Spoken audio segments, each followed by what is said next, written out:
Education ground চ্যানেলে সকলকে জানাই স্বাগত। আশা করি সকলে ভালো আছো। আমি তোমাদের সঙ্গে সৌরভ। আজকে আমরা WBHSC গ্রুপ সি এবং গ্রুপ ডি কে টার্গেট করে একটি ম্যাথ এবং জিকে সেট নিয়ে এসেছি, সেগুলো আজকে সলভ করবো। এর আগে আমরা একাধিক ক্লাস দিয়েছি WBHSC গ্রুপ সি এবং গ্রুপ রিলেটেড, এবং রেলওয়ে এনটিপিসি এবং গ্রুপ রিলেটেড একাধিক ক্লাস দেওয়া রয়েছে, যা আমাদের প্লেলিস্টে দেওয়া রয়েছে। যাদের প্রয়োজন তারা সেখানে গিয়ে দেখতে পারো। আশা করি সেই ক্লাসগুলি তোমাদের আসন্ন পরীক্ষার জন্য হেল্পফুল হবে। তবে আজকে ক্লাস শুরু করছি। প্রথমে এখানে যে কোশ্চেনটা রয়েছে সেটি হলো, পণ্যদ্রব্যের আমদানি ও রপ্তানির উপর নির্ধারিত শুল্কটি ড্যাশ নামে পরিচিত। সেটা আমদানি শুল্ক নামে পরিচিত। ভারতীয় সংবিধানের কোন অনুচ্ছেদে উল্লেখ করা হয়েছে যে আইনগুলি মৌলিক অধিকারগুলির কোনটির সাথে অসঙ্গতিপূর্ণ বা অমাননাকর বা তা বাতিল বলে গণ্য হবে? এর সঠিক উত্তর হবে অপশন ডি, আর্টিকেল 13। এইগুলো ফান্ডামেন্টাল রাইটের মধ্যে রয়েছে। ফান্ডামেন্টাল রয়েছে আমাদের আর্টিকেল 12 থেকে 35-এর মধ্যে, পার্ট 3। এই ফান্ডামেন্টাল রাইটের কনসেপ্ট নেওয়া হয়েছে ইউএসএ থেকে, এটা গ্রহণ করা হয়েছে। এখানে 15-14-14-তে রয়েছে equality before law. Equality before law, before law. Employment অপরচুনিটির কথা লেখা রয়েছে আর্টিকেল 16। অপরচুনিটি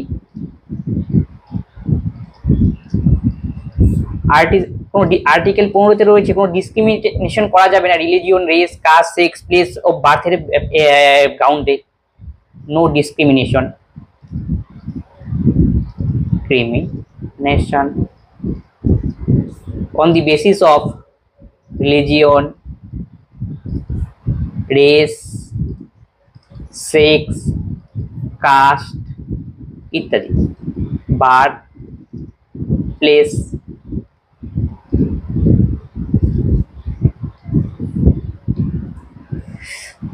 1923 সালে নাগপুরে কোন সত্যাগ্রহ হয়েছিল? 1933 সালে নাগপুরে হয়েছিল ফ্ল্যাগ সত্যাগ্রহ। সেই সময় ফ্ল্যাগ সত্যাগ্রহ সবসময় ফ্ল্যাগ, ভারতীয়দের আমাদের কি ফ্ল্যাগ, কি আমাদের প্রতীক, যে এগিয়ে যাওয়ার ফ্ল্যাগ, সে খবর ছিল ফ্ল্যাগ আমাদের উৎক্ষেপণ করতে হবে। এই ফ্ল্যাগ হোস্টিং নিয়ে ব্রিটিশরা কি করতো, অসুবিধা ছিল। সেই যে ফ্ল্যাগ আমাদের একটা নিজস্ব দেশ, আমাদের ফ্ল্যাগের প্রতি সম্মান, এই জন্যই কি ফ্ল্যাগ সত্যাগ্রহ করা হয়েছিল সেই সময়। সেটা হয়েছিল নাগপুরে 1923। লিটমাস দ্রবণের প্রকৃত রং কি? লিটমাসের প্রকৃত রং হলো বেগুনি। লাইকেন থেকে লিটমাস তৈরি করা হয়। এই লিটমাসের কাজ হলো কোনটা অ্যাসিড কোনটা ক্ষার তা কালার চেঞ্জের মাধ্যমে বুঝিয়ে দেওয়া। এটা হলো লিটমাসের কাজ। আর এই লিটমাস হলো একটা অ্যাসিড ক্ষার নির্দেশক হিসেবে কাজ করে। এটা লাইকেন থেকে তৈরি হয়। এখান থেকে জেনে রাখো পিএইচ একটা স্কেল রয়েছে। পিএইচ স্কেলের সাহায্যে বোঝা যায় কোনটা অ্যাসিড কোনটা ক্ষার। পিএইচ স্কেলের রেঞ্জ থাকে একটা, যেটা 0 থেকে 14 পর্যন্ত হয়। তার মাঝখানে 7 থাকে। কোন একটা দ্রবণের মান যদি পিএইচ এর মান যদি 7 হয়, তখন সেটাকে বলবো ক্ষারীয় নয়, অম্লেও নয়। আর যদি 7-এর চেয়ে কম হয়, তখন সেটাকে আমরা বলবো সেই দ্রবণটিকে, পিএইচ এর মান সে যদি 7-এর কম হয় তাকে বলবো অ্যাসিড, আর 7-এর চেয়ে বেশি হয় তখন তাকে আমরা বলবো ক্ষার। সেই দ্রবণটিকে আমরা বলবো ক্ষার। তাহলে পিএইচ স্কেল কোনটা অ্যাসিড কোনটা ক্ষার, তার কতটা ক্ষার কতটা অ্যাসিড তা নির্ণয় করার জন্য ব্যবহার করা হয় পিএইচ স্কেল।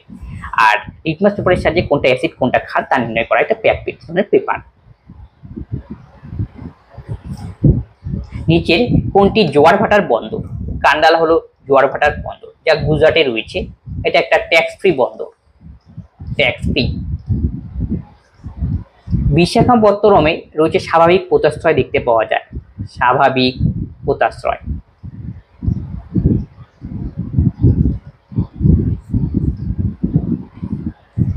পূর্বাঞ্চলে হিমালয়ের অন্তর্ভুক্ত নয়। পূর্বাঞ্চল হিমালয়ের অন্তর্ভুক্ত নয়। এখানে অপশন রয়েছে নাগা পাহাড়, পীর পাঞ্জাল পর্বতমালা, মণিপুর, মিজোরাম। এখানে যে পাহাড়গুলোর নাম দেওয়া 4টার মধ্যে কোনটা পূর্ব হিমালয় নয়? পূর্ব হিমালয় নর্থ ইস্ট পোর্শনে যে সমস্ত রয়েছে প্রায় ওই পোর্শনের মধ্যে অন্তর্ভুক্ত নেই, সেটা বলেছে। কোনটা নেই সেটা হলো পীর পাঞ্জাল। পীর পাঞ্জাল ভারতের একদম উত্তর দিকে রয়েছে, নর্থ ইস্ট। আর নাগা, মণিপুর, মিজো অনেকটা নর্থ ইস্টের দিকে সেটা রয়েছে। সেটাই বলছে পূর্ব অঞ্চল হিমালয়ের অন্তর্ভুক্ত নয়। কোনটা? হলো পীর পাঞ্জাল। পীর পাঞ্জাল উত্তর দিকে রয়েছে।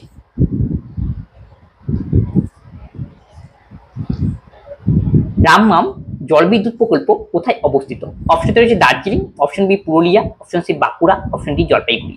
রামমাম জলবিদ্যুৎ প্রকল্প রয়েছে দার্জিলিং জেলায় অবস্থিত।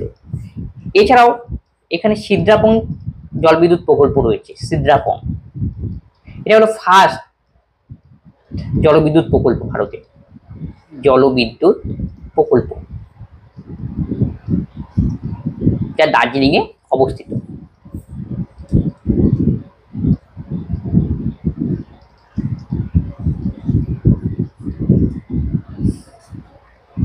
এই উৎসবগুলির মধ্যে কোনটি ডান্ডিয়া ও গরবা নৃত্যের সাথে উদযাপিত হয়? এর সঠিক উত্তর অপশন বি নবরাত্রি। আর ডান্ডিয়া গরবা হলো গুজরাটের উৎসব নৃত্য, গুজরাট। ভিউ দেখতে পাওয়া যায় আসাম।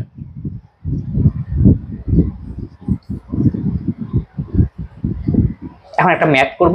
ত্রিভুজ পি কিউ আর, কোন পি কিউ আর একটি সমকোণ, কোন P R Q 60 degree, P R বাহুর দৈর্ঘ্য 20 সেমি, তবে কিউ আর বাহুর দৈর্ঘ্য কত? এই যে একটা সমকোণ পি কিউ আর একটা হলো সমকোণ, তাহলে সমকোণী ত্রিভুজ। আর কিউ কোণের মান 90 ডিগ্রি, তাহলে এটা কিউ, এখানে হবে আমাদের পি আর কিউর মান হলো 60 ডিগ্রি, তাহলে এই কোণটার মান 60 ডিগ্রি। আর পি আর বাহু মানে এই অতিভুজের মান দেওয়া রয়েছে। এখান থেকে আমাকে বের করতে বলছে এই কিউ আর এর মান কত। তাহলে এরকম টাইপের যদি থাকে সমকোণী ত্রিভুজ থাকে এবং যার একটা কোণ জানা থাকবে এবং একটা বাহু জানা থাকবে, সেখান থেকে আমরা যে কোনো বাহুর মান বের করতে পারি ত্রিকোণমিতির ফর্মুলার সাহায্যে। সেটাই আমি ইউজ করি, তাহলে এই অঙ্কটা করতে সহজ হবে। তাহলে আমাদের দরকার হলো ভূমির মান বের করা। তাহলে ভূমির সঙ্গে আমরা জানি হলো অতিভুজের মান, পি আর হলো অতিভুজ। অতিভুজ আর ভূমির সঙ্গে কোন রিলেশন আছে, মানে সাইন কস ট্যান কার রিলেশন আছে সেটা তোমাকে জানতে হবে। এখানে আমাকে নিতে হবে কসের মান। কারণ কি, কস এই কোণটাকে নেব, কস 60 ডিগ্রি। 60 ডিগ্রির সঙ্গে যে বাহুটা থাকে তাকে আমরা বলি ভূমি। তাহলে ভূমি হলো আমাদের কিউ আর। তাহলে কস মানে কি, কস মানে হলো আমরা জানি ভূমি বাই অতিভুজ। তাহলে এইখানে cos 60 ডিগ্রি নিয়েছি, তাহলে cos 60 ডিগ্রির সাপেক্ষে ভূমি হলো আমাদের কোনটা, এটা হলো কিউ আর হলো আমাদের ভূমি। যেই কোণটা নেব সেই কোণের সঙ্গে যেই বাহুটা থাকে সেটাকে ভূমি বলে সবসময় ডিনোট করা হয়। তাহলে cos 60 ডিগ্রি মানে আমরা জানি ভূমি বাই অতিভুজ। তাহলে এখানে আমাদের ভূমি দরকার, ভূমি হলো কিউ আর, আর অতিভুজ মানে পি আর। এই অতিভুজের মান দেওয়া আমাদের কিউ আর এর মান বের করতে হবে। আবার cos 60 ডিগ্রির মান আমরা জানি হাফ, এবং কিউ আর এর মান আমাকে নির্ণয় করতে বলা হয়েছে। পি আর এর মান আমাদের দেওয়া রয়েছে অতিভুজের মান 2। এবার কাটাকাটি করে দাও, 2 10। তাহলে কিউ আর এর মান এখান থেকে আমরা ফাইন্ড আউট করলাম 10, অপশন এ। বার্ষিক 20% হারে 2 বছরে কোনো এক নির্দিষ্ট পরিমাণ অর্থের উপর চক্রবৃদ্ধি সুদ ও সরল সুদের মধ্যে পার্থক্য আর কাটানো হলে তাহলে মূলধনের পরিমাপ কত? তাহলে কম্পাউন্ড ইন্টারেস্ট আর সিম্পল ইন্টারেস্টের ডিফারেন্সের কেস 2 বছরের জন্য এর একটা ফর্মুলা রয়েছে, সেই difference equal to P into R square by 1 4টা 0। এখানে ডিফারেন্সের মান দেওয়া রয়েছে 58। আমাকে বের করতে হবে মূলধনের মান, মানে পি এর মান। আর এর মান আমরা জানি 20, মানে সুদের হার, সেটাই হলো আর কত রেট অফ ইন্টারেস্ট হারে হবে 20। আর স্কোয়ার 20 গুণন 20 মানে 400, আর নিচে একটা 1 4টা 0। এই এটা কাটা যাবে, 4 পজিশন 100। তাহলে পি এর মান আমরা এখান থেকে বের করতে পাবো 58 গুণন 25।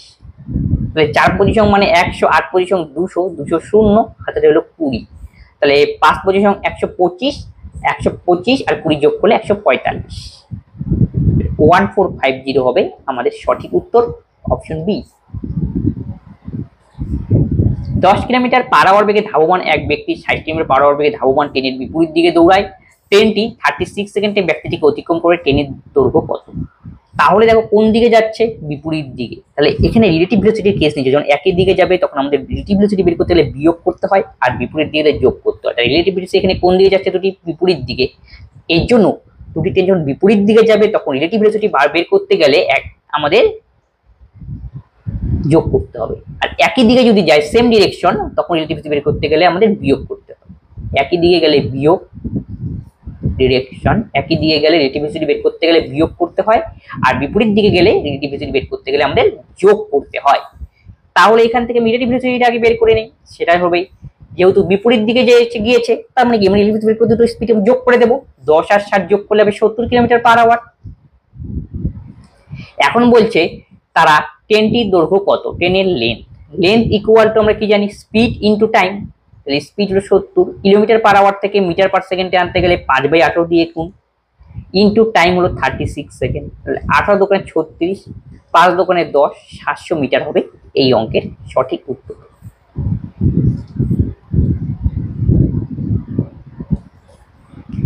এবিসির 4 জন মহিলা এত অনুপাতে টাকা বিনিয়োগ করে এবং তাদের লাভের পরিমাণ ভাগ করা হবে তাদের টাকা বিনিয়োগের অনুপাতে। যদি 1 বছর পর সি এর লাভের পরিমাণ এত টাকা হয়, তো বি এর লাভ কত? মানে 4 জন ব্যক্তি রয়েছে, এ, বি, সি, ডি, যাদের মূলধন বিনিয়োগ করেছে 1:4:7:8 অনুপাতে। এখানে সি এর লাভ দেওয়া রয়েছে 35,000 টাকা। সি মানে এখানে 7 ভ্যালু হলো 35,000। তাহলে একের ভ্যালু আমি বের করবো 5,000। তাহলে বি এর মান কত হবে? মানে 4 এর মান আমাকে বের করতে হবে। 4 5 20, 1 2 3, অপশন বি। 400 টাকা দরে দুটি শার্ট কেনা হলো। দোকানদার একটিতে 50% লাভ করে, অপরটিতে 50% ক্ষতি করে। তাহলে মোটের উপর তার লাভ বা ক্ষতি হয়েছে কত, সেটা আমাকে বের করতে বলছে। তার মানে একটা কিনেছিল 400 টাকায়, অপরটাও কিনবে 400 টাকায়। তাহলে প্রথমটাতে 50% লাভ করে, তাহলে 50% লাভ করলে তার লাভটা কত সেটা আগে বের করে নিই। তার লাভ কত? 50% অর্ধেক, তার লাভ হবে তার মানে কত? 200 টাকা। আবার পরটাতে 50% লস, তার মানে লসও তার কত হবে? 400 50%, 400 অর্ধেক, সেটা হবে 200। এত লস, তাহলে এত লাভ এত লস, তাহলে আলটিমেট তার কত হলো? 0 যোগ করে দাও, তাহলে আলটিমেট তার 0 আসলো। তার মানে নো লাভ নো লস, অপশন বি। জাতকের কাহিনীগুলি কার সম্পর্কে সম্পর্কিত? বুদ্ধের জীবন সম্পর্কে এখানে রয়েছে।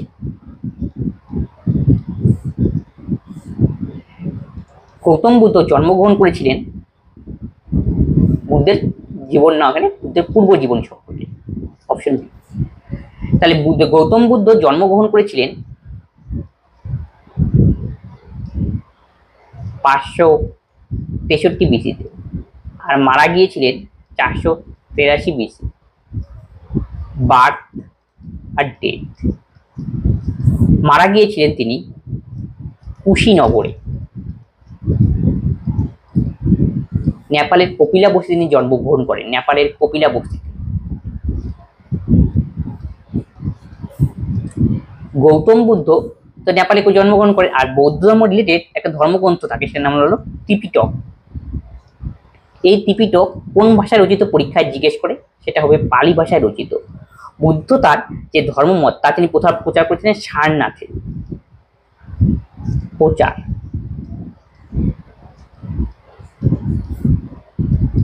আর তিনি বুদ্ধ গয়ায় বোধি লাভ করেছিলেন, বা জ্ঞান যে রয়েছে তার আধ্যাত্মিক জ্ঞান সেটা তিনি লাভ করেন বুদ্ধ গয়ায়।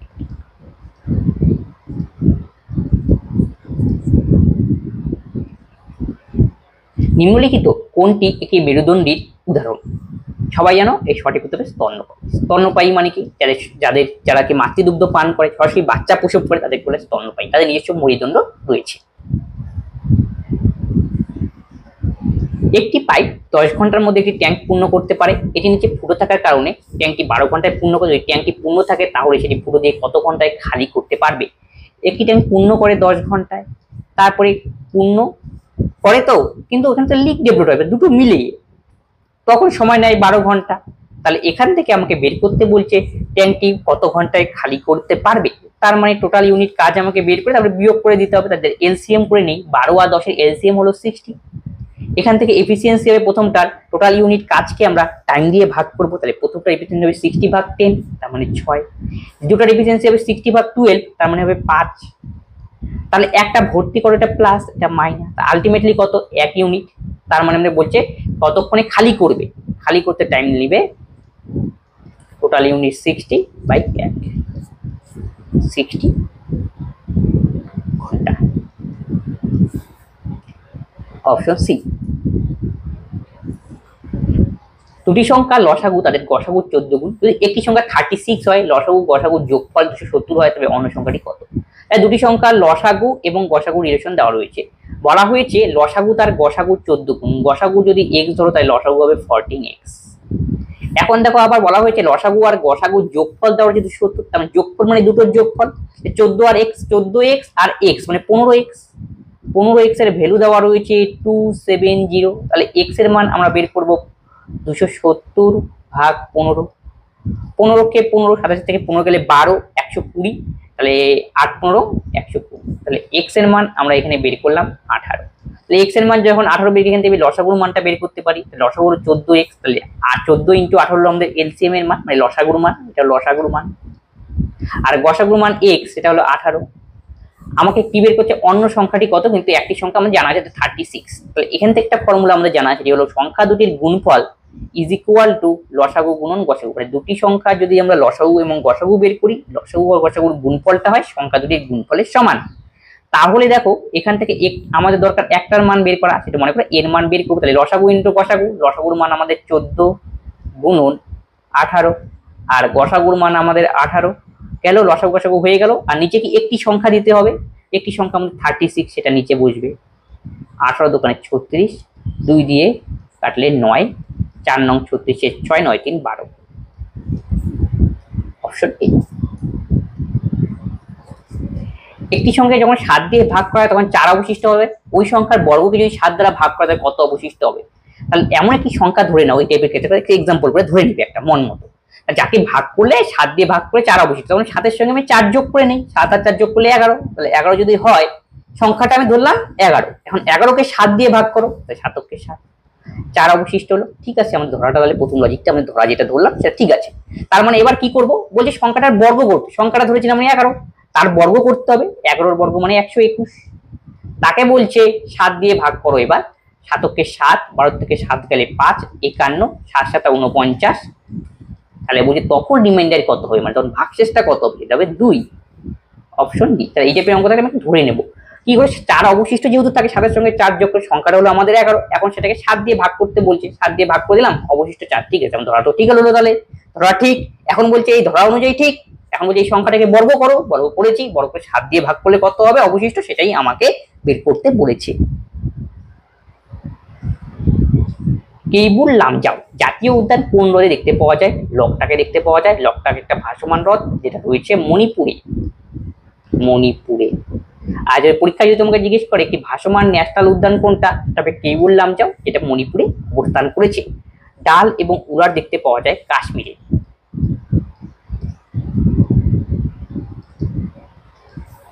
কোলুরে রয়েছে অন্ধ্রপ্রদেশ। দেওয়ালে ঘরের উচ্চতা 3 সেন্টিমিটার যদি ঘরের দৈর্ঘ্য ঘরের প্রস্থের চেয়ে 25% বেশি হয় এবং 4 দেওয়ালের ক্ষেত্রফল 54 সেন্টিমিটার স্কোয়ার, তাহলে ঘরের দৈর্ঘ্য কত? তাহলে একটা ঘরের দেওয়ালের হাইট দেওয়া রয়েছে 3 সেমি, ফার্স্ট কেস। সেকেন্ড কেসে বলছে ঘরের দৈর্ঘ্য তার ঘরের প্রস্থের চেয়ে 25% বেশি, তাহলে লেন্থ আর ঘরের বেথের মধ্যে সম্পর্ক দেওয়া রয়েছে। তাহলে প্রস্থ যদি 100 হয়, দৈর্ঘ্য কি হবে? প্রস্থের চেয়ে 25% বেশি, তাহলে 125 হবে আমাদের দৈর্ঘ্য। অনুপাত হিসেবে করতে পারো, 5 125, 4 100, তাহলে অনুপাত হলো আমাদের দৈর্ঘ্য আর প্রস্থের 5:4। এখন কি বলছে, 4 দেওয়ালের ক্ষেত্রফল দেওয়া রয়েছে। 4 দেওয়ালের ক্ষেত্রফলের ফর্মুলা কি? 2 ইন্টু a প্লাস বি, মানে দৈর্ঘ্য প্লাস প্রস্থ, ইন্টু হাইট। a ফর দৈর্ঘ্য, b ফর প্রস্থ। তাহলে আমাদের 4 দেওয়ালের ক্ষেত্রফল বের করার ফর্মুলা হলো 2 into a plus B into h।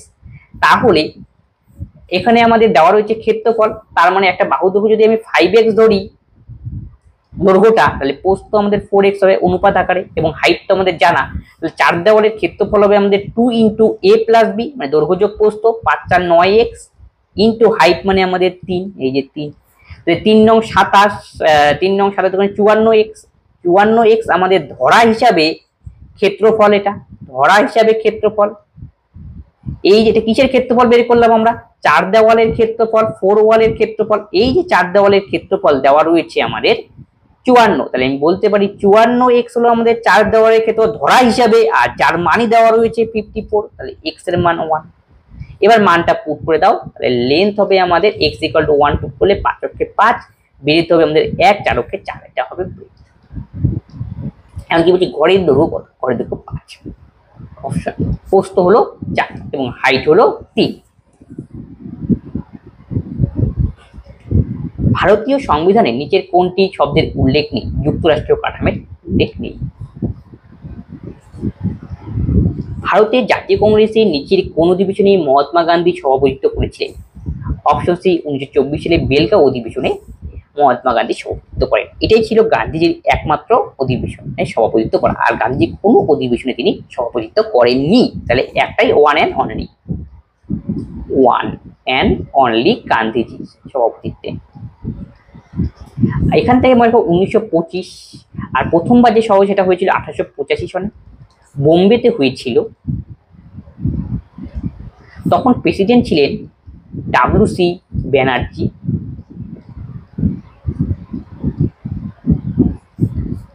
গেল। এবং এরপরে দেখো প্রথম যদি বলে মহিলা ওমেন প্রেসিডেন্ট সভাপতি, তিনি ছিলেন অ্যানি বেসান্ত। 1917 সনে কলকাতা অধিবেশনে। কলকাতা। আর প্রথম ইন্ডিয়ান ওমেন প্রেসিডেন্ট সভাপতি, প্রথম ইন্ডিয়ান ওমেন, কিন্তু সেটা মনে ভারতীয় মহিলা, ভারতীয় প্রথম মহিলা, তিনি ছিলেন সরোজিনী নাইডু। সরোজিনী নাইডু 1925 সনে কানপুর অধিবেশনে। কানপুর অধিবেশনে ভারতীয় প্রথম মহিলা। আর ওভারঅল মহিলা বললে অ্যানি বেসান্ত। ভারতীয় সংবিধানে পঞ্চবার্ষিকী পরিকল্পনা ধারণাটি ড্যাশ দেশের কাছ থেকে গ্রহণ করা হয়েছে। এটা গ্রহণ করা হয়েছে রাশিয়ার কাছ থেকে। অপশন এ হবে এর সঠিক উত্তর। তাহলে পঞ্চবার্ষিকী পরিকল্পনা প্রথমবার সেটা হয়েছিল প্রথম পঞ্চবার্ষিকী পরিকল্পনা এটা হয়েছিল 1951 থেকে 1956 পর্যন্ত। এই 5 ইয়ার প্ল্যান তৈরি করে প্ল্যানিং কমিশন। প্ল্যানিং কমিশন যা স্থাপিত হয়েছিল 1950 সালের 15ই মার্চ। তাহলে প্ল্যানিং কমিশন কি করে? আমাদের 5 ইয়ার প্ল্যানিংটা তৈরি করে। একে ফাইনাল অ্যাপ্রুভ দেয় এনডিসি, যা স্থাপিত হয়েছিল 1952 সনে 6 আগস্ট। এনডিসি মানে ন্যাশনাল ডেভেলপমেন্ট কাউন্সিল। এর ফাইনাল অ্যাপ্রুভাল দেয় এই প্ল্যানিং কমিশনের, ন্যাশনাল ডেভেলপমেন্ট কাউন্সিল। এখন আর প্ল্যানিং কমিশন নেই, সেটাকে অ্যাবলিশ করে তৈরি করা হয়েছে নীতি আয়োগ। নীতি আয়োগ যা স্থাপন হয়েছিল 2015 সালে 1 জানুয়ারি। এর পদাধিকার বলে চেয়ারম্যান হলো পিএম। চেয়ারম্যান নীতি আয়োগ। নীতি আয়োগ বানানটা ভুল হয়ে গেছে, নীতি আয়োগ মনে রাখবেন, NITI লিখে দিই।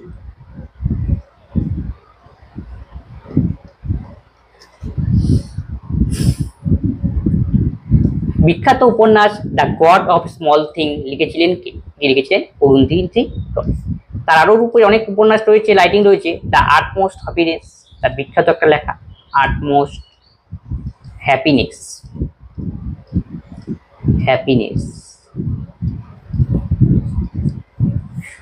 শশী থারুরের বিখ্যাত বই an era of darkness. An era of darkness, বিখ্যাত লেখক তিনি। নেস। Paradoxical prime minister. ডক্সিক্যাল প্রাইম মিনিস্টার।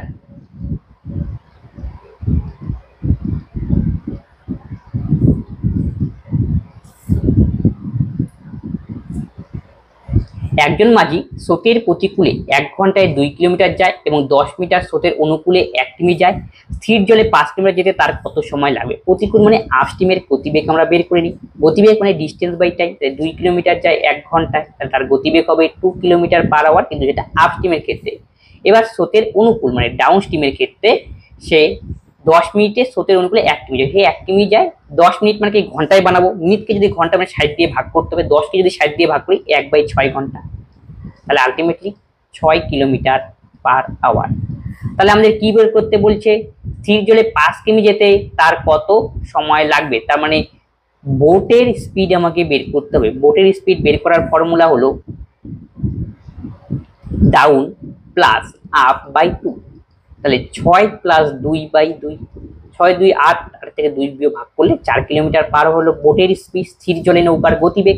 এখন সে যদি 5 কিলোমিটার যায় তবে তার কত সময় লাগবে? টাইম বের করতে হবে, দূরত্ব 5 আর আমাদের স্থির জলে গতিবেগ 4, বোটের গতিবেগ, তার মানে এত ঘন্টা।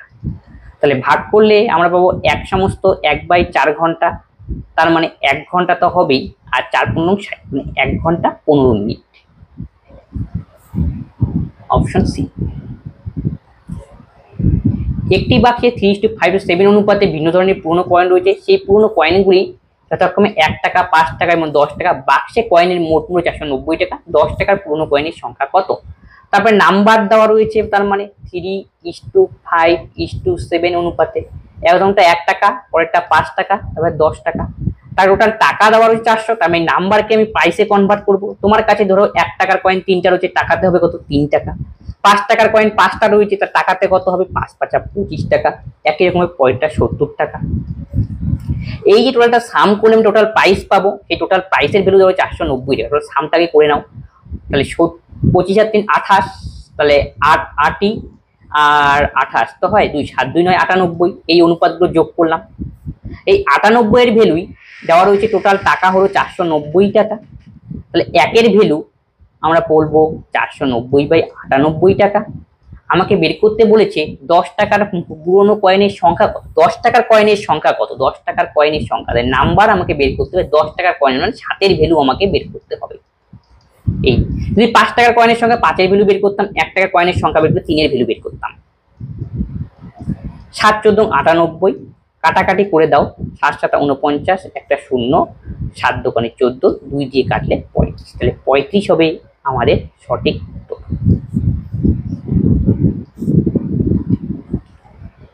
পি 1/3 সময়ে কিউ এর অর্ধেক কাজ করে। যারা একসাথে কোনো কাজ শেষ করে 15 দিন সময় নেয়, পি একা কাজটি কতদিনে করবে?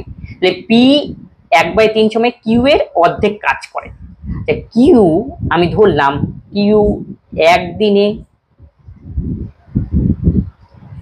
আমি ধরলাম কিউ একদিন আর এক্স দিনে ধরি, এক্স দিনে কাজ করে 1 অংশ।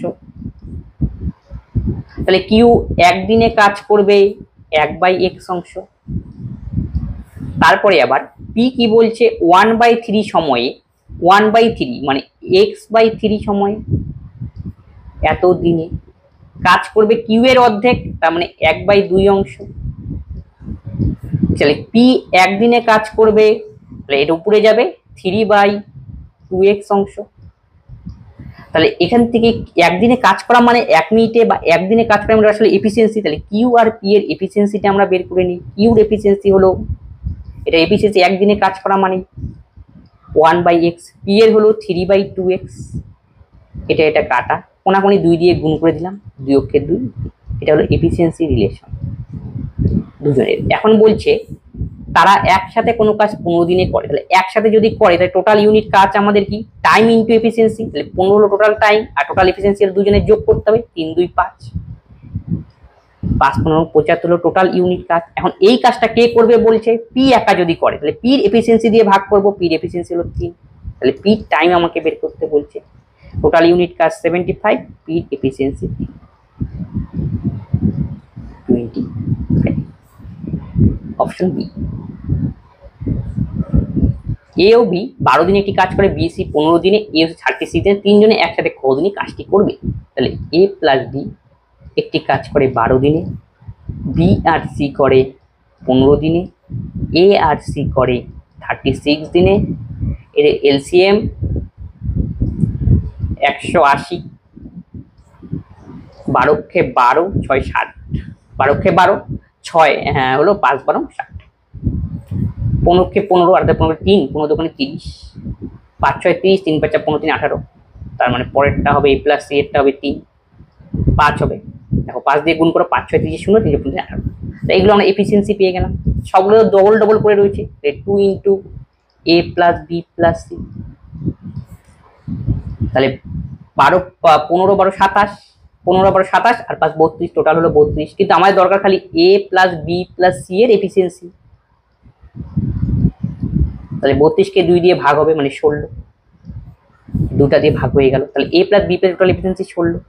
আমাকে বলতে তার কত দিনের টাইম লাগবে? Total time,